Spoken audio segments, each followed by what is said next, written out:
Debit card pin change ಮಾಡೋದು ಹೇಗೆ. Mobile number ಹಾಕಿ search ಅಂತ ಮಾಡಿ, ಸರ್ಚ್ ಮಾಡಿದ ಮೇಲೆ ಅವರ ಡೀಟೇಲ್ ಓಪನ್ ಆಗುತ್ತೆ. ನೇಮ್ ಮತ್ತು ಅವ್ರ ಡೀಟೇಲ್ಸು ನೋಡಿ. ಇಲ್ಲಿ ಸ್ಟಾರ್ಟಿಂಗ್ನಲ್ಲಿ ಸರ್ವಿಸ್ ರಿಕ್ವೆಸ್ಟ್ ಇದೆ, ಅಲ್ಲಿ ಹೋಗಿ so debit card pin changes option ಇದೆಲ್ಲ ಕ್ಲಿಕ್ ಮಾಡಿ.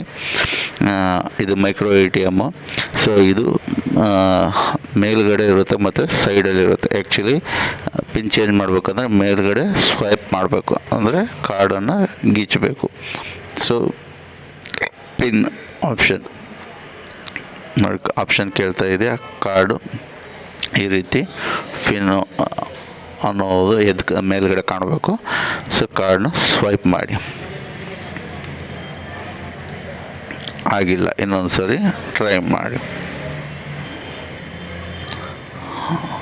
ಸೊ ಅಲ್ಲಿ ಆಪ್ಷನ್ಸ್ ಕೇಳುತ್ತೆ, ಪಾಸ್ವರ್ಡ್ ಅಂತ. ನೀವು 4 ನಂಬರ್ನ ಪಾಸ್ವರ್ಡ್ ಹಾಕ್ಬೋದು. ಸೊ ನಂತರ ಅದು ಗ್ರೀನ್ ಬಟನ್ ಇರುತ್ತೆ, ಕ್ಲಿಕ್ ಮಾಡಿದರೆ ನಿಮಗೆ ನೆಕ್ಸ್ಟು ಆಪ್ಷನ್ ಅಲ್ಲಿಗೆ ಕ್ಲಿಕ್ ಮಾಡಿ ಮತ್ತು ಸ್ವೈಪ್ ಮಾಡಿ. ಮತ್ತು ಆಪ್ಷನ್ ಕೇಳುತ್ತೆ.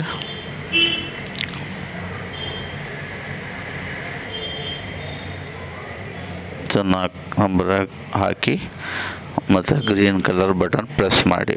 ಆಮೇಲೆ ನಿಮಗೆ ಬಯೋಮೆಟ್ರಿಕ್ ಆಪ್ಷನ್ ಕೇಳುತ್ತೆ. ಸೊ ಬಯೋಮೆಟ್ರಿಕ್ ಆಪ್ಷನ್ ಕೇಳಿದ ಮೇಲೆ ನೀವು ಬಯೋಮೆಟ್ರಿಕ್ ಕೊಡಬೇಕು. ಇದು ಓನ್ಲಿ ಫಿನೋ ಡೆಬಿಟ್ ಕಾರ್ಡ್ ಮಾತ್ರ ಪಿನ್ ಚೇಂಜ್ ಮಾಡೋಕ್ಕೆ ಬರುತ್ತೆ. ಓಕೆ, ಸೊ ಬಯೋಮೆಟ್ರಿಕ್ ಆದಮೇಲೆ generate pin successfully. So pin